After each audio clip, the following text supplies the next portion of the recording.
केला बेचने वाली चुड़ैल। एक बार की बात है, जादूपुर नाम के एक गांव में करतब दिखाती एक औरत एक रेड्डी के लिए गांव में आती है। आइए आइए मेहरबान कदरदान, खाइए रोहड़ा के ताजे ताजे केले। कभी खाए नहीं होंगे ऐसे केले। पीले पीले केले खाइए।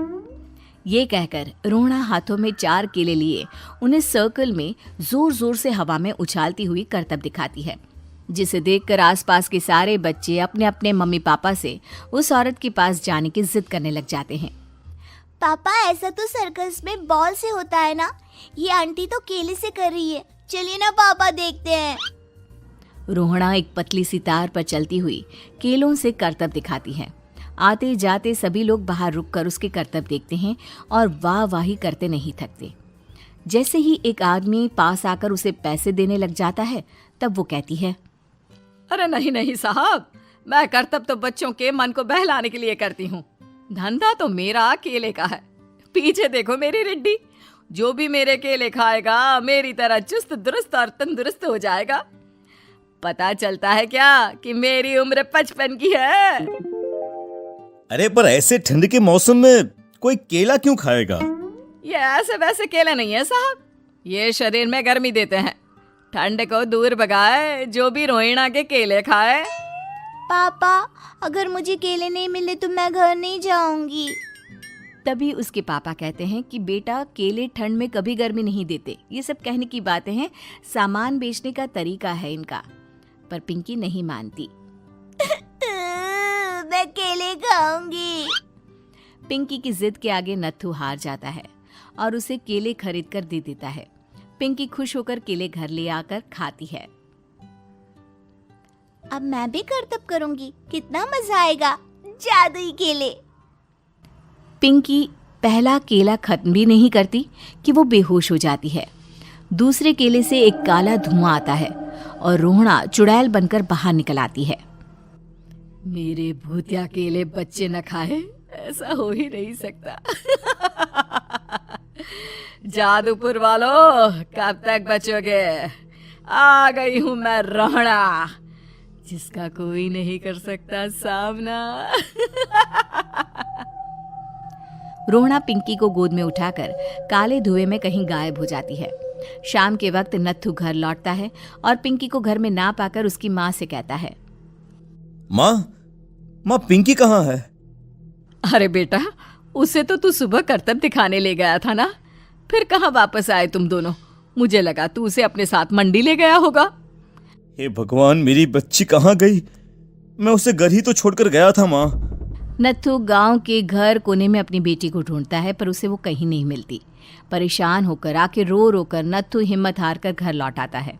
अगली सुबह रोहड़ा फिर से करतब दिखाने आती है और इस बार पिंकी की तरह रोनी केले खरीद लेता है। 50 रुपए दिए थे पापा ने, सारे पैसों के मैंने केले खरीद लिए हैं। अब मैं भी आंटी की तरह ही करतबबाज बन जाऊंगा। यही सोचते हुए रोनी केले खाता है और पहला अकेला केला आधा खत्म भी नहीं करता कि चुड़ैल उसके सामने आ जाती है। मेरे साथ चलने का समय आ गया है रोनी। ये तो बस शुरुआत है। अब इस गांव के सारे बच्चे धीरे धीरे मेरे कब्जे में होंगे, एक बच्चा भी नहीं बचेगा। ये कहकर रोना रोनी को गोद में लेकर काले धुएं में अदृश्य हो जाती है। इसके बाद हर रोज गांव में से कोई ना कोई बच्चा गायब होता, पर ऐसा क्यों हो रहा है किसी को भी समझ में नहीं आ पा रहा था। रोज की तरह अपनी बेटी पिंकी की तलाश में नत्थू गांव के एक तालाब के पास बैठा रो रहा था। कहाँ गई मेरी पिंकी? शकुंतला के जाने के बाद एक वही तो मेरा सहारा थी। अरे उसकी आत्मा कोस रही होगी मुझे कि मैं अपनी बच्ची को संभाल भी नहीं पाया। नत्थू ये कहता हुआ रो ही रहा था कि तभी तालाब में से उसे शकुंतला की आवाज सुनाई देती है। कहाँ थी तुम शकुंतला?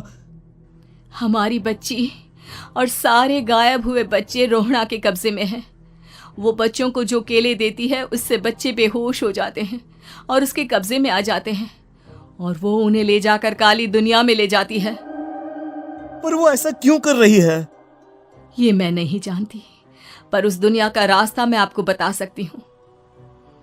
जहां ये नदी खत्म होती है वहां एक केले का पेड़ है, उसके नीचे एक दरवाजा है, वहीं से रास्ता जाता है उस दुनिया का। ये कहकर शकुंतला की आत्मा गायब हो जाती है। गांव के सभी लोग झुंड बनाकर उसी रास्ते से काली दुनिया में चले जाते हैं और वहां देखते हैं कि सारे बच्चे वहां काम कर रहे थे। पापा मुझे ले चलो यहाँ से।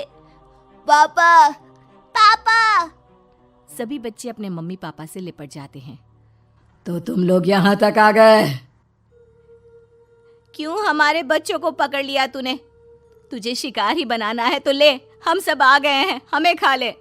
नहीं, मुझे बच्चे चाहिए, मेरे बच्चे के बदले तुम लोगों के बच्चे। क्या मतलब? मैं इसी गांव में रहने वाली एक औरत थी।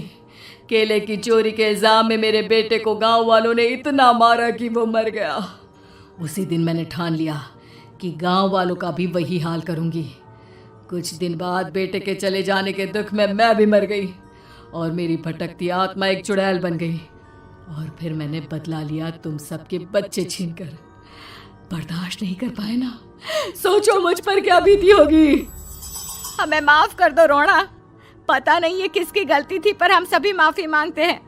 हमारी खुशियां लौटा दो, तुम भी तो एक माँ हो। गांव वालों की बात सुनकर रोना का मन पिघल जाता है और वो बच्चों को छोड़ देती है।